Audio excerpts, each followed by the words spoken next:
Sud Radio, Berkov dans tous ses états. Nous sommes en guerre. Le 101e département français est-il ce soir un département totalement dévasté? Avant, la France n'empruntait que quelques milliards d'euros. Kaweni, le plus grand bidonville de France transformé en champ de ruines. Mais quand les sommes sont devenues trop importantes, ça n'a plus suffi. Des immeubles dont les toits ont été arrachés. Désormais, les 3/4 de ces créanciers sont à l'étranger. Les bidonvilles sont transformés en gigantesques amas de tôle. Nous avons besoin d'assistance. Des rafales à plus de 220 km/h qui emportent tout. Aujourd'hui, vivre ainsi à crédit pèse lourd. Dehors, c'est le chaos et la panique. Nous sommes en guerre. En tout cas, la guerre, oui, elle est partout. Elle est en tout cas à Mayotte, où le cyclone a fait des catastrophes que l'on sait. Le président Macron y est, on va en parler avec la rédactrice en chef du journal de Mayotte. Mais auparavant, eh bien, on va parler de Moody. Non, c'est pas les Moody Blues que chantait Léo Ferré. C'est l'agence Moody. Elle a baissé notre notation, la note de crédit à long terme de la France, de A à 2 à A à 3. Évidemment, ça ne vous dit rien, ou pas grand-chose, moi non plus. On va en parler évidemment avec notre Cassandre à nous, Marc Toiti, économiste. Bonjour cher André. Je suis pas une Cassandre, non, je suis juste réaliste, c'est tout. Vous êtes, voilà, mais les Cassandres sont réalistes. Tout à fait. Vous connaissez, c'est l'optimisme de l'intelligence et le pessimisme de la volonté, comme disait Gramsci. Tout à fait. Donc économiste, président du cabinet AC2F et à eToro, de la plateforme eToro, on va en parler. On va parler aussi, alors, qu'est-ce que ça signifie? Parce que chaque fois on l'annonce, on a l'impression que, encore une minute, monsieur le bourreau. Mais non, c'est plus compliqué que ça. Et puis, Mayotte. Qu'est-ce qui va se passer à Mayotte? Mais surtout, le fond de Mayotte. On veut comprendre, que ce soit l'histoire d'immigration, l'histoire de bidonville. Qu'est-ce qui se passe vraiment dans cette île qui est département français, je le rappelle. Et qu'est-ce qui fait qu'il y a des déchirures datent hélas, depuis bien plus longtemps que le cyclone, même si le cyclone a été terrible. Et puis on va faire les perles, les huées, les bravos que vous connaissez. Et en seconde partie, dans la culture dans tous les états, nous allons recevoir avec Céline Alonso un historien remarquable, Olivier Grenouillot, qui a écrit un superbe livre sur Noël. D'aucuns datent de Noël, et je vais vous dire Noël, il date de 2500 ans. Oui, avant Jésus-Christ. Comment? Eh bien, vous le saurez. À tout de suite. Sud Radio. Sud Radio. Parlons vrai. Parlons vrai. Sud Radio. Ici Sud Radio. Les Français parlent au français. Je n'aime pas la blanquette de veau. Je n'aime pas la blanquette de veau. Sud Radio, Berkov dans tous ses états. A2. A3. Non, rassurez-vous, ce n'est pas un râle de plaisir. C'est une baisse de notation. Ça n'a rien à voir. On va s'en expliquer tout de suite. Sud Radio, Berkov dans tous ses états. Le fait du jour. Paye tes dettes, 1, 2. Paye tes dettes, mon vieux. Paye tes dettes, c'est mieux. Ou sans ça, ça n'ira pas. Eh oui, c'est sympathique, je suis entraîné de dire ça, paye tes dettes, mon vieux, mais paye tes dettes, sans ça n'ira pas. Mais justement, on constate que de façon régulière, des agences de notation comme Moody's, comme Fitch, comme Standard & Poor's et autres, disent voilà, on a abaissé de A à 2 à A3 la note de crédit à long terme de la France. Et on dit, voilà, la probabilité que le prochain gouvernement, en l'occurrence celui de François Bayrou, réduise durablement l'ampleur des déficits budgétaires au-delà de l'année prochaine est désormais très faible. Alors, Marc Toiti, peut-être, disons les choses très souvent, vous savez, vous êtes mieux placé que quiconque pour le dire, on dit voilà, une baisse de notation, ou pas baisse de notation, ou stable, etc. Très rapidement, ces agences de notation, on en a déjà parlé. Mais c'est un indicateur, c'est un signe, c'est quoi? Alors, d'abord, il faut savoir que ces agences de notation ne sont pas du tout crédibles. C'est-à-dire que, n'oublions pas que, par exemple, avant la crise des subprimes, elles notaient les dettes subprimes triple A, ça veut dire la meilleure note possible. Vous voyez, donc, avant l'effondrement. Juste avant, quelques semaines avant. Donc bon, pour dire, il ne faut pas trop faire attention. Et après, évidemment, il y a un problème numéro 1, c'est qu'elles sont payées par ceux qu'elles notent. Donc évidemment, parfois il y a des arrangements entre amis. Donc là, par exemple, il faut être très honnête. Donc un café Moody's, pour faire simple, il y a 3 agences de notation, Fitch, Standard & Poor's et Moody's. Il y en a les 3 principales. Et donc Moody's n'a fait que en fait s'aligner sur les 2 autres qui avaient déjà dégradé la note de la France au niveau de Moody's. Et donc Moody's qui était jusqu'à présent plutôt sympa avec la France, en disant mais non, on fait confiance à Bruno Le Maire, il nous a dit que ça allait être les 30 glorieuses, etc. Donc vous vous souvenez, hein. Oui, donc absolument. effectivement, bon, ils se sont fait avoir, ils ont fermé les yeux, peu importe. Toujours est-il que maintenant ils sont au même niveau que les autres. Mais ce qui est intéressant, c'est effectivement je dirais le communiqué, c'est-à-dire de dire on ne fait pas du tout confiance. Oui, parce qu'il dit ça. Au nouveau gouvernement. L'ampleur, elle est très faible. Voilà, mais c'est ça qui est grave. Et surtout, j'irai même plus loin. Et c'est là où ça va devenir très intéressant, c'est que en fait, donc il y a plusieurs typologies de notation. Donc la meilleure note c'est AAA. Pour l'instant, il n'y a que 9 pays dans le monde qui sont AAA, notamment l'Allemagne par exemple. Après, il y a les AA. Nous, on est la dernière catégorie de AA. Et ça, c'est très important. La catégorie basse de AA, quoi. La dernière. Mais ce qui est important, c'est que après, on passe à simple A. Et ça, c'est très intéressant parce que tant qu'on est AA, il faut savoir que beaucoup d'investisseurs, de banques, de compagnies d'assurance ont l'obligation d'acheter de la dette publique française. Parce que pour leur ratio, j'entre pas dans le détail, etc., c'est important d'avoir cette dette publique soit AAA, soit AA. Dès qu'on va passer simple A, dans quelques semaines certainement, je pense que Fitch va dégrader l'un de la France. Je pense que c'est une c'est inévitable. Quasi-certitude. Elle l'a annoncé déjà, elle a dit voilà, ça sera, la perspective négative pour aller simple A, je pense dans les prochaines semaines, les prochains mois, parce que comme vous le savez, le déficit public, il va encore augmenter en 2025, et donc on n'est absolument pas crédible. Alors dès qu'on passe à simple A, c'est important, parce que dès qu'on passe à simple A, là on change de catégorie, c'est-à-dire on n'est plus dans les catégories d'investissement premium, mais justement moyenne catégorie. Et là, il y a beaucoup de banques, de compagnies d'assurance, etc., qui ne peuvent plus acheter cette dette simple A. C'est-à-dire qu'elles sont... elles ont l'obligation d'acheter du AA ou du AAA, mais pas du simple A. Elles n'ont plus d'obligation. Si elles ne veulent pas, elles ne le font pas. Et surtout, c'est-à-dire que ce n'est pas bon pour le ratio de solvabilité. Donc ça veut dire que l'année prochaine, en 2025, et ça on le sait déjà, c'est l'État français qui l'a annoncé, l'État français, tenez-vous bien, va émettre 320 milliards d'euros de nouvelles obligations d'État, de nouveaux bons du Trésor. 320 milliards d'euros, c'est énorme. Donc ce qui veut dire que si on est simple A, comme beaucoup d'investisseurs ne pourront pas acheter notre dette publique, non pas parce qu'ils nous aiment pas, mais parce que ça rentre tout dans le cahier des charges de leurs achats de dette, à ce moment-là, donc comme il y aura plus ces investisseurs qui vont acheter notre dette, les taux d'intérêt qu'on paye sur la dette publique vont augmenter. Ils ont déjà très fortement augmenté. Encore là ce matin, Ils ont déjà augmenté. On est à 3,1% sur le taux de 10 ans, au même niveau que la Grèce aujourd'hui. Vous vous rendez compte? C'est-à-dire que les investisseurs se disent aujourd'hui, on a davantage confiance, par exemple, dans le Portugal, voire dans la Grèce, pour réduire leur déficit public que dans la France. C'est quand même si on aime beaucoup nos amis grecs ou nos amis portugais, ça pose un problème en termes, je dirais, de crédibilité de la France. Et de confiance, tout à fait. Et donc, quel est l'impact pour les Français? Parce qu'il y a évidemment un impact. Parce que quand les taux d'intérêt de la dette publique augmentent, tous les taux d'intérêt de nos crédits, les ménages, les entreprises, augmentent aussi. Donc ce qui veut dire qu'on va payer plus cher nos crédits, et donc que la consommation qui est déjà pas géniale va baisser, que l'investissement qui baisse déjà depuis 4 trimestres, l'investissement des entreprises va encore baisser, que l'investissement logement des ménages qui baisse depuis, tenez-vous bien, 13 trimestres consécutifs, c'est du jamais vu dans l'histoire de France. Donc on a des chiffres déjà catastrophiques, ça va continuer entre guillemets, d'être de plus en plus mauvais. Donc la récession est là, et après, le chômage qui commence déjà à augmenter, va continuer d'augmenter. Donc, mine de rien, cette petite agence, etc., cette petite notation qui paraît rien du tout, ça a des impacts en cascade dramatiques pour le quotidien des Français. Et c'est là où on doit en vouloir, je suis désolé de le dire, à nos dirigeants politiques, à pas mal d'économistes, qui encore aujourd'hui disent « Ah non mais la dette publique on s'en fiche complètement, bon c'est des milliards, tout ira bien, ça nous coûte rien, c'est la BCE qui va financer ». C'est un mensonge éhonté qui nous coûte extrêmement cher. Rendez-vous compte qu'aujourd'hui, cette année, l'État français va devoir débourser 60 milliards d'euros juste pour payer les intérêts de la dette. Juste les intérêts. L'année prochaine, 75 milliards. Si tout va bien, parce que ça pourrait être plus. Ce qui fait qu'en 5 ans, la charge d'intérêt de la dette, c'est 300 milliards d'euros. Foutu en l'air, excuse-moi l'expression, ça veut bien dire ce que ça veut dire, c'est que les intérêts de la dette, ça sert à rien. Hein, c'est pas du social. Payer, mais voilà. 300 milliards comme ça, qui sont jetés par la fenêtre. Voilà le résultat des politiques, justement, le quoi qu'il en coûte, etc., d'avoir augmenté n'importe comment la dette publique.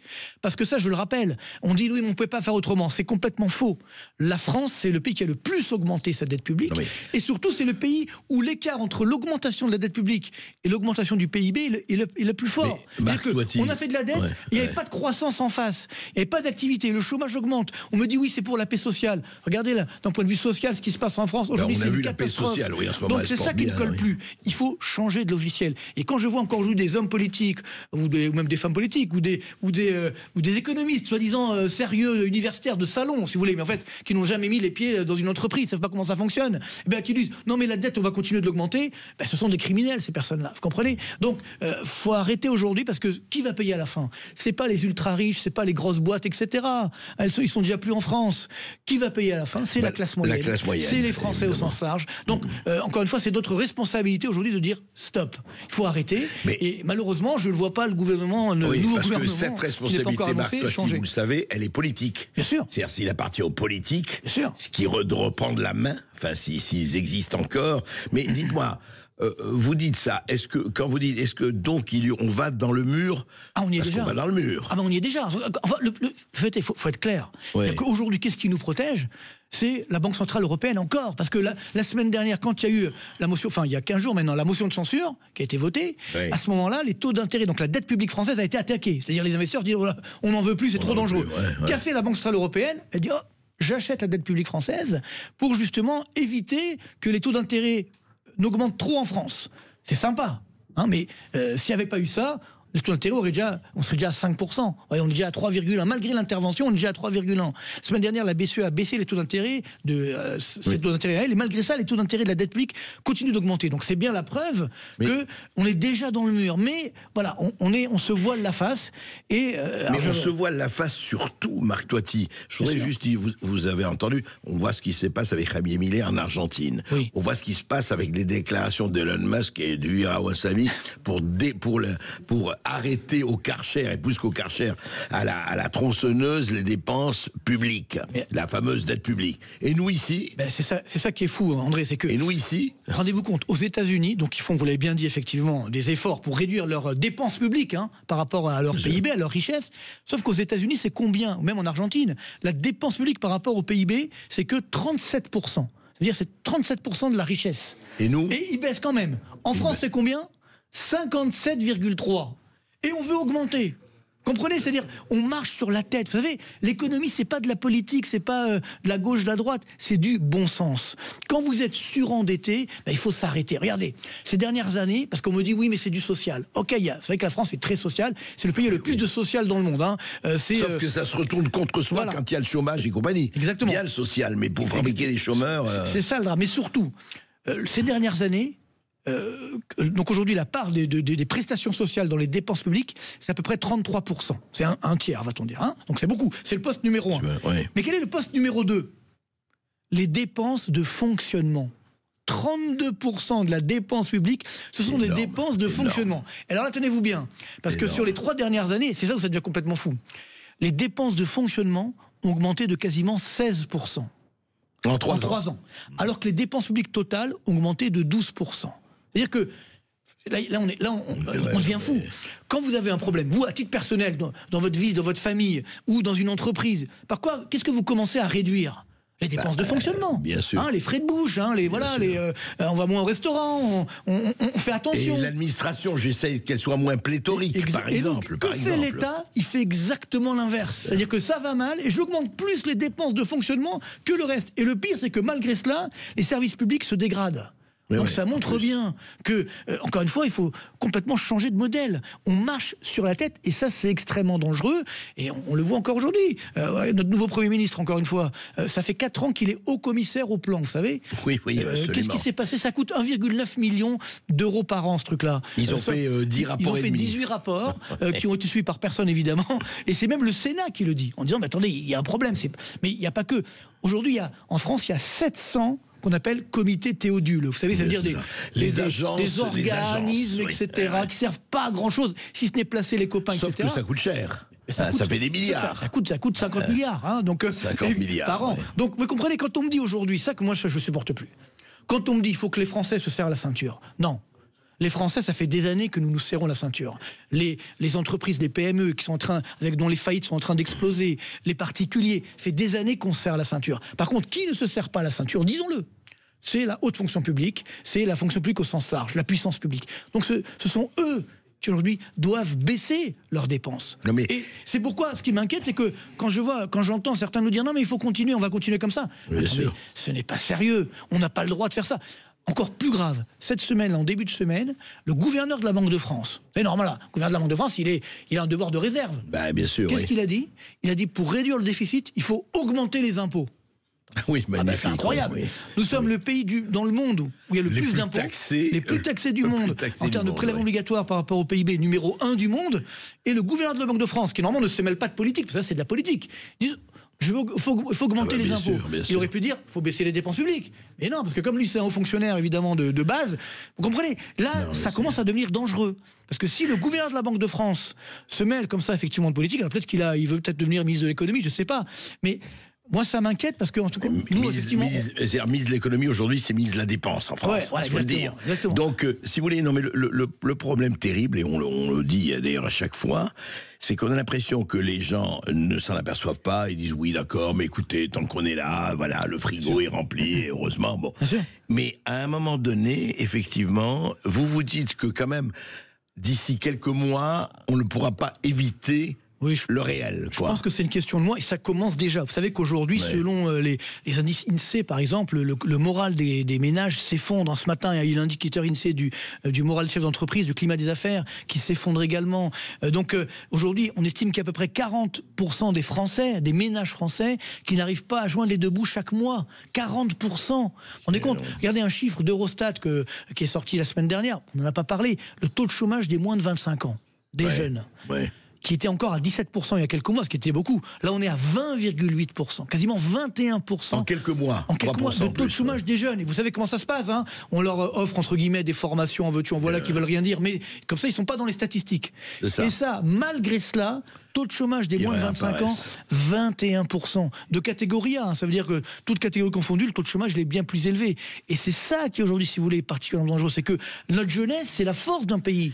Donc si la jeunesse, aujourd'hui, malheureusement, est atteinte par ce chômage dramatique, endémique, et que la récession c'est en train de s'installer, ce qui va encore générer une hausse du chômage, je suis très inquiet sur la stabilité sociale et sociétale. Donc on revient à l'hypothèse, au constat principal, au postulat principal, cherche chef lucide et volontaire et courageux désespérément. Bah oui, mais il n'y en a pas. Il n'y en a pas. Il n'y en a pas. Alors qu'est-ce qu'on fait? On va rester comme ça? On me dit, oui, soyez ministre de l'économie. Moi, je veux bien, mais il faut qu'on me laisse faire. On ne me laissera jamais faire. Enfin, dans le contexte actuel, et puis surtout, il manquerait plus que ça. Il n'y a pas de majorité à l'Assemblée, donc évidemment, ça aussi. Donc il faut. Moi, je pense, c'est triste à dire, hein, vous savez, mais ça fait des années que j'ai vu tous les dirigeants politiques, l'Élysée, Matignon, Bercy, etc. Et à chaque fois, je dis, faites attention, parce que de toute façon, on va devoir se réformer, on va devoir se moderniser, soit dans la douceur. Soit dans la douleur. Soit dans la douleur, soit dans la violence. Voilà. Sauf que je suis désolé de le dire, mais comme on l'a pas fait dans la douceur pendant des années, ça fait des années qu'on aurait pu le faire, hein, c'est pas nouveau, hein, et qu'on l'a pas fait, je pense par choix politique, par manque de courage politique, en disant non mais nous on veut la paix sociale, etc. Maintenant je pense, et je suis très triste de le dire, on va devoir toucher le fond de la piscine, c'est-à-dire, et là peut-être qu'on pourra redémarrer. Le seul problème est de savoir quand est-ce que nous allons toucher le fond de la piscine. On n'y est pas encore. Moi je pense que c'est imminent. Je pense que c'est imminent, et parce que justement, et vous allez voir, d'où l'importance de la note. On revient sur la question initiale. Si effectivement on passe simple A, c'est imminent. Là, ça se verra très vite. Et là, effectivement, les taux d'intérêt vont très fortement augmenter. Et là, les Français, ils vont voir. Attendez. Taux d'intérêt, 5%, 7%. Comment je fais pour m'endetter, pour acheter ma maison, etc., pour mon logement? Et là, les Français, ils vont commencer à comprendre que c'est pas c'est pas que des milliards dans le vent, ça les concerne directement. C'est pas des abstractions, ça concerne directement. Merci beaucoup. Avec Passez plaisir. quand même de très bonnes fêtes de fin d'année. Je dis ça à tous non, nos je veux quand même auditeurs. juste dire quand même, l'important c'est qu'il y a des solutions. Moi, j'avais proposé notamment une réduction des impôts, tout en réduisant le déficit public. Alors bon, c'est sur ma chaîne YouTube, ceux qui veulent aller voir. Voilà. Je le dis. Et vous allez sur eToro aussi. Mais le problème, il faut de l'espoir. Mais je pense qu'on peut encore sauver la France, mais il faut du courage politique que malheureusement nous n'avons pas. Eh bien voilà, cherche hommes et femmes politiques désespérés. Merci Marc. Avec plaisir, bonne fête. Bon, et sur Sud Radio, on va un petit peu remonter le moral au moins d'un ménage, puisque nous allons jouer au grand sapin de Noël. Nous allons avoir tout de suite le gagnant, et c'est Jocelyne. Donc c'est plutôt une gagnante. Bonjour Jocelyne. Bonjour Sud Radio. Alors, je suis très heureuse de vous avoir. Pardon, j'ai dit bonjour Jocelyne, je vous salue. Bonjour, j'écoute toutes vos émissions, vous êtes super. Merci. Alors Jocelyne, d'où est-ce que vous nous appelez? Alors j'appelle de Livry-Gargan. Ah, où est-ce? C'est en région parisienne, nous sommes à 15 km à peu près de Paris. D'accord. Bon Jocelyne, vous avez gagné parce que vous êtes la 12e à avoir appelé. Et donc aujourd'hui, vous avez gagné une carte cadeau d'un montant de 200 € chez Maison Scarlett. C'est la marque française numéro 1 des boîtes à bijoux. Des boîtes à montres jolies, pratiques et accessibles. Des grandes, des petites, en léopard, en mousse ou en velours. Il y en a pour tous les goûts et tous les budgets. Et vous pouvez retrouver toutes ces boîtes sur la maison-scarlett.fr, Jocelyne. Oh là là, c'est super. Je vous remercie infiniment. Merci Jocelyne, et choisissez le léopard, j'adore le léopard. Ah oui, moi aussi j'adore. Ah ben voyez. J'ai toujours aimé. Voilà, les grands esprits se rencontrent. Voilà, bah écoutez, je vais suivre votre... je vais faire comme vous, puisque j'adore aussi le léopard. J'ai toujours aimé. Et je vous remercie infiniment, vous êtes vraiment tous super. C'est un plaisir. Vos émissions sont très agréables, très intéressantes. Merci Jocelyne. Tous les jours. Merci. Continuez. Pour les autres auditeurs, vous pouvez aussi continuer à nous appeler parce que le grand sapin de Noël de Sud Radio, c'est toute la journée. Ici Sud Radio. Les Français parlent au français. Les carottes sont cuites. Les carottes sont cuites. Sud Radio Berkov dans tous ses états. Et nous avons parlé de Mayotte, bien sûr, où le président Emmanuel Macron est arrivé. Nous allons parler de Mayotte, nous allons parler de Mayotte au fond, et pas seulement du cyclone qui évidemment a ravagé et qui a ajouté déjà à ce qui se passe à Mayotte et qui n'est pas mince. À tout de suite. Sud Radio André Berkov. Berkov dans tous ses états, ça balance pas mal sur Sud Radio.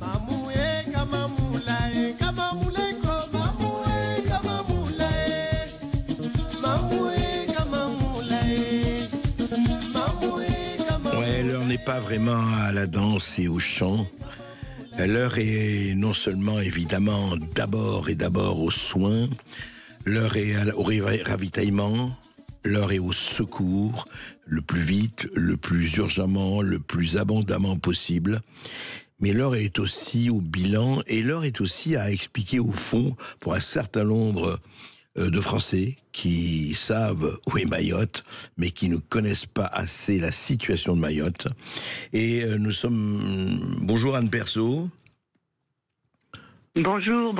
Bonjour, vous êtes rédactrice en chef du journal de Mayotte, qui est un journal en ligne, mais qui est très très très bien fait, que j'ai regardé, que nous avons regardé, vraiment très très bien fait, bonne d'informations, de photos et justement, je voulais être avec vous parce que on parle de Mayotte justement là quand il y a ce cyclone terrifiant, quand il y a tout cela, quand il y a évidemment des problèmes d'insécurité, mais sur le fond, si on avait à faire effectivement un constat sur Mayotte par rapport à l'économie, par rapport à l'immigration, par rapport aux Comores, par rapport à l'éloignement, comment vous feriez un tableau de Mayotte? C'est parce que si quelqu'un peut le faire, c'est vous au journal de Mayotte. Qu'est-ce que vous diriez aujourd'hui? En fait, ce que je dirais, c'est que Mayotte est une population en sureffectif par rapport à tout ce que peuvent offrir les services publics. C'est-à-dire que tout est sous-dimensionné. l'hôpital, les soins, tout sont sous-dimensionnés. L'éducation nationale, les établissements scolaires sont parmi les plus gros de France. Donc il faut bien vous rendre compte que sur un lycée qui est établi, mettons, pour 600 élèves et quand il y en a 1200 ou 1300, ouais. Ben, en fait, ça crée des tensions. Bien sûr. Les écoles sont pareil sous-dimensionnées, ce qui fait que les élèves ont cours soit le matin, soit l'après-midi, c'est-à-dire qu'ils sont à mi-temps par rapport à des élèves de métropole. Donc après, on peut reprocher le niveau scolaire, mais voilà l'état des lieux. Oui. Vous voulez dire que tout est surdimensionné. C'est au niveau de la place, au niveau de la... Tout est sous-dimensionné, c'est-à-dire que, en fait, il y a beaucoup d'immigration clandestine qui arrive. Excusez-moi, Anne Berzo, juste, je vous demandais pas des chiffres, mais vous diriez, par exemple, si on avait à comparer, je crois que c'était Éric Ciotti ou Bruno Retailleau qui disait c'est comme s'il y avait 20 millions d'immigrants clandestins en France, pour comparer à Mayotte. Est-ce que ça vous paraît... Oui, en fait, on peut toujours donner des chiffres, mais c'est compliqué de savoir. On sait combien on renvoie de personnes par an, entre 20 et 25 000 par an. Oui. On ne sait pas combien il y en rentre. On a coutume de dire que pour un Kwassa qui est repéré, il y en a 4 qui sont arrivés. Donc ça peut vous donner un ordre d'idée peut-être. Bien sûr.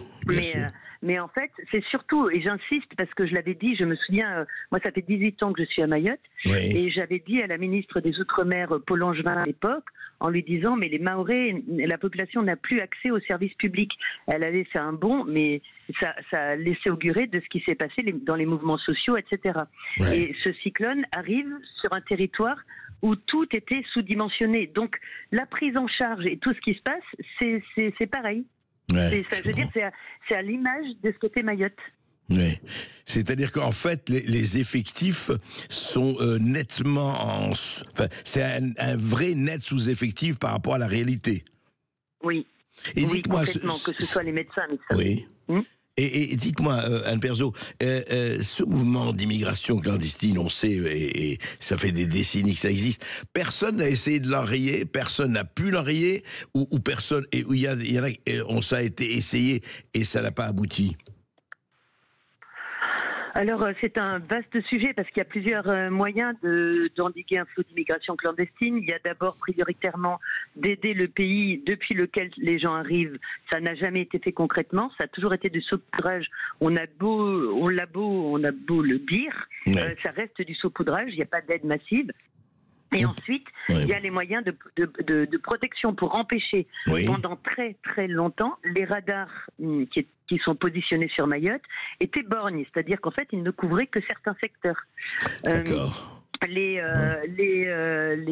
intercepteurs étaient, il y a 4-5 ans, il y avait un ministre de l'Intérieur qui était arrivé, je me souviens plus parce qu'il était il n'est pas resté assez longtemps, mais les intercepteurs qui sont les bateaux qui interceptent les Kwassa, ce sont ces bateaux qui arrivent chargés d'une quinzaine... Qui viennent des Comores, évidemment. Qui viennent des Comores, qui viennent de l'île d'Anjouan, la plus proche, à 80 km. Et les intercepteurs étaient à moitié dégonflés. Les boudins étaient à moitié dégonflés, ils n'étaient pas en état. Donc en fait, il n'y avait pas vraiment de volonté politique. Alors, Gérald Darmanin avait parlé de rideau de fer maritime. On n'a jamais pu savoir de quoi il s'agissait, quasiment. Enfin, là, le préfet dernièrement nous avait dit qu'il y avait quelque chose qui se mettait en place, mais c'était déjà revoir les radars, etc. Encore une fois, c'est pas pour être contre l'immigration clandestine, c'est qu'en fait on ne peut physiquement pas. C'est ce que j'avais dit à la ministre Paul Langevin. Je lui ai dit mais les Mahorais ils sont d'accord pour accueillir parfois leurs cousins, etc. Si tout était dimensionné. Oui, c'est ça, bien sûr. C'est-à-dire que si on a 2 ou 3 hôpitaux, si on multiplie les salles de classe par 10, mais sur un territoire de 374 km², c'est impossible. Donc, il y a un moment, il faut bien se dire, c'est une règle mathématique, quoi. Voilà. Oui, mais alors, écoutez, Anne Berzo, je comprends pas, mais ça tombe sous le sens. Enfin, excusez-moi, un enfant de 10 ans pourrait comprendre ça. On veut bien accueillir tout le monde, mais on ne peut pas. Et je veux dire, on ne peut pas, personne n'est capable d'avoir le courage basique de l'exprimer. Et qui, sans se faire qualifier de raciste ou de discriminatoire, etc. Enfin, c'est du bon sens.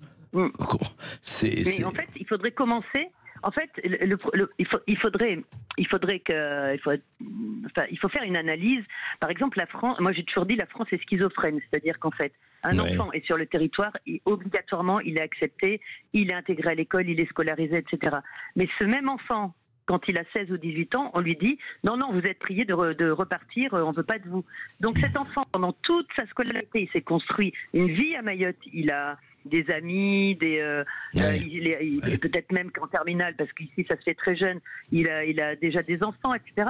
Et là, on va lui dire « Non, non, il faut vous expulser. Il faut arrêter avec cette schizophrénie. Il faut qu'on se mette raccord et être honnête en disant « Voilà, qu'est-ce qu'on peut faire pour être logique avec nous-mêmes, pour accueillir au mieux ?»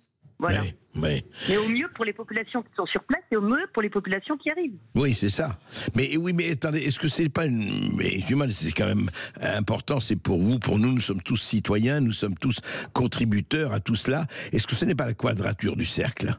Je veux dire que on dit on veut accueillir, mais c'est pas en 5 ans que vous allez construire 10 écoles de plus. Ce n'est pas en 5 ans que vous allez construire 10 hôpitaux de plus. Ou alors, effectivement, il faut l'argent. C'est toujours pareil. C'est-à-dire qu'il y a la réalité et je dirais pas le fantasme, mais les souhaits effectivement que nous pouvons avoir. Et on a toujours cette contradiction, d'ailleurs que ce soit à Mayotte comme en France ou ailleurs. Je veux dire, il faut savoir ce qu'on veut dans la vie, je crois. On a l'impression que nos politiques savent pas. Mais en fait, c'est ce que je vous disais. Mais c'est ce que je vous disais, c'est qu'en fait, on manque de logique. En fait, il y a plein de dogmes contradictoires. Voilà. Donc du coup, on peut pas fonctionner comme ça. On manque d'une logique enfantine. Et donc, au lieu de se dire, ben voilà, mais ça, enfin, moi j'ai toujours écrit que Mayotte devrait servir de laboratoire, mais pour tout. Ouais. Et pour intégrer. Pour l'intégration, pour voir comment on l'accueille, pour tout. Pour tout, parce que la montée des eaux, parce que les phénomènes climatiques, tout, en fait, sur quelques thèmes qu'on se penche,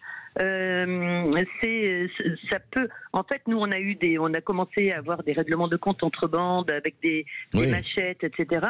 Ça, c'est arrivé en métropole par la suite, etc. Donc, il faut, et encore une fois, ça remet la place des Outre-mer au centre de la politique française. Voilà, ça repose cette question.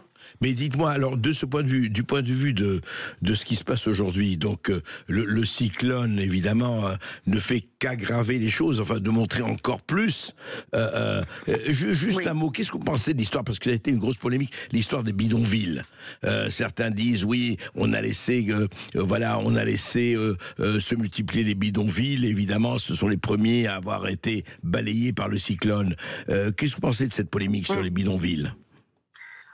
En fait, je comprends pas cette polémique. En fait, les polémiques ont commencé à s'étendre. Les bidonvilles ont commencé à s'étendre, les casentoles. Voilà.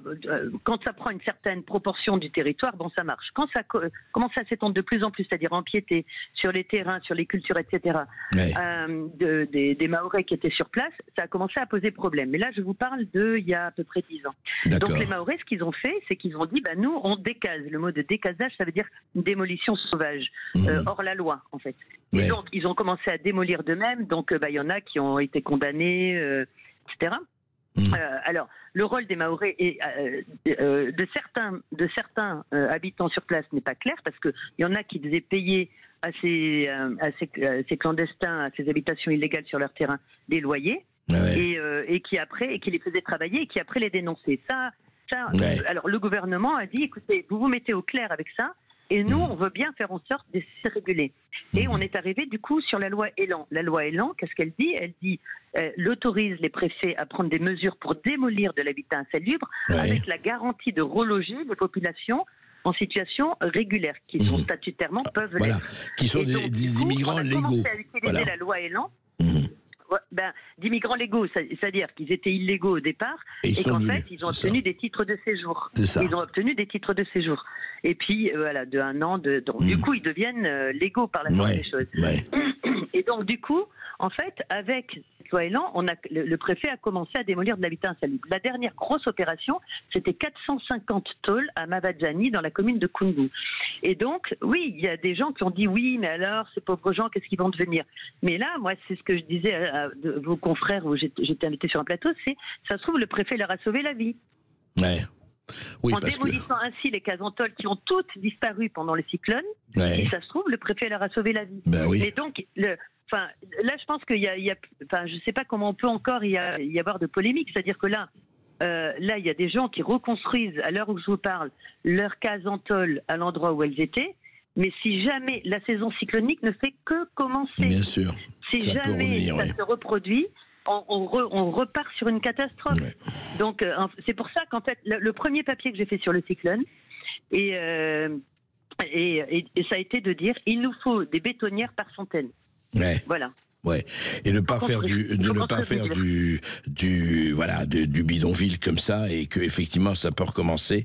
Mais ce que vous dites, et merci Anne Perzo, ce que vous dites très bien, c'est que il faut arrêter d'être schizophrène, et puis il faut avoir une vraie volonté politique de savoir qu'est-ce qu'on décide et qu'est-ce qu'on fait. Sinon, cette espèce de flou peut être extrêmement dangereux et même mortel. Merci beaucoup Anne Perzo, et je rappelle le journal de Mayotte, suivez-le. Voilà. Voilà. Merci beaucoup. Merci. Votre attention est notre plus belle récompense. Vous faites du bien à tellement de personnes. Vous ne pouvez pas vous imaginer. C'est formidable. Les Français parlent au français. Je n'aime pas la blanquette de veau. Je n'aime pas la blanquette de veau. Sud Radio Berkov dans tous ses états. Ah, la résistance s'organise, la résistance s'organise. Vous voyez, hier, on parlait d'Ercilia Soudé, la députée LFI, qui voulait absolument empêcher la stérilisation des pigeons et des rats. Il faut protéger ces espèces de menacés. Avant-hier, une conseillère municipale de Strasbourg disait « Mais défendez les punaises de lit, ces pauvres punaises de lit, elles ne savent pas où elles sont, il faut les défendre. » Eh bien, aujourd'hui, hier encore à Lyon, une conseillère municipale de Lyon, eh bien, ça a été très, très, très intéressant, la discussion au conseil municipal de Lyon. Il faut défendre les arbres, il faut défendre les fleurs. Vous allez voir, c'est très, très, très significatif. Sud Radio Berkov dans tous ses états, les perles du jour. Changer le monde, changer les choses avec des bouquets de roses. Changer les femmes, changer les hommes avec des géraniums. Mais oui, géranium et bouquets, qu'est-ce qu'ils ont raison au téléphone, des bouquets de roses, des géraniums, mais qui n'aiment pas ça, et puis ça sent bon, et puis tout ça. Et puis, comment on fait ça? Eh bien, écoutez, voilà ce qui se passe. C'est des discussions intéressantes à Lyon, par exemple, la ville de Lyon. 12 décembre dernier, conseil municipal. Eh bien, les écologistes ont parlé du budget participatif de la ville de Lyon. Eh bien, les écologistes, les élus écologistes, les représentants écologistes, ont parlé d'un certain atelier de sensibilisation, information de l'association Lichen, qui a reçu 3 000 €. Eh bien, il faut rentrer, vous allez écouter, on va voir, c'est en plein conseil municipal de Lyon, et c'est Laurence Croisier, la conseillère municipale du groupe LN, qui a eu le toupet d'interpeller les écologistes sur ceci. Écoutez. L'atelier de sensibilisation, formation à la concertation avec les vivants que vous avez proposé aux responsables des BUPA d'arrondissement. Cet atelier de sensibilisation permet, je cite, je n'invente rien, de prendre en compte les intérêts des vivants non humains, d'orienter les décisions politiques autour d'un enjeu d'aménagement local à partir d'une assemblée temporaire de parties prenantes humaines et non humaines. Et d'ailleurs, dans le déroulé de l'atelier, après un temps de mise en récit, les agents, évidemment .E.S, étaient invités E.S à entrer dans le dialogue interespèces au travers d'un jeu de rôle. Les membres de cette association chargée de la formation interpellent. Le premier membre est Boulot Pleureur, qui fait partie de l'association, car son dernier élagage fut brutal, et depuis... non, écoute, Boulot est encore plus pleureur. C'est terrible. Vous voyez ce qui se passe, c'est très intéressant. On arrive vraiment à un degré de civilisation qu'on n'avait pas connu, hélas, jusqu'ici. Voilà, dialogue entre humain et non humain. Et ce pauvre bouleau pleureur qui a été élagué, cet arbre qui a été élagué, il pleure encore plus. Oui, je propose un téléthon pour les arbres pleureurs, pour les saules d'ailleurs pleureurs et compagnie, ce que propose tout à fait sérieusement cette association, pour entrer dans un dialogue interespèces. C'est très intéressant, mais ça ne s'arrête pas là. Écoutez. Le coquelicot, fleur fragilisée par les pesticides, est le deuxième adhérent de l'association. Puis vient jardin mousse et mycélium, ou ours, parce qu'il faut que ça soit genré quand même à un moment, qui a le poil brun et le caractère bien trempé. Donc tous ces membres à part entière de cette association, qui je vous le rassure comporte aussi quelques vivants humains, étaient-ils indispensables pour la formation de nos agents? Passez-moi, je rêve.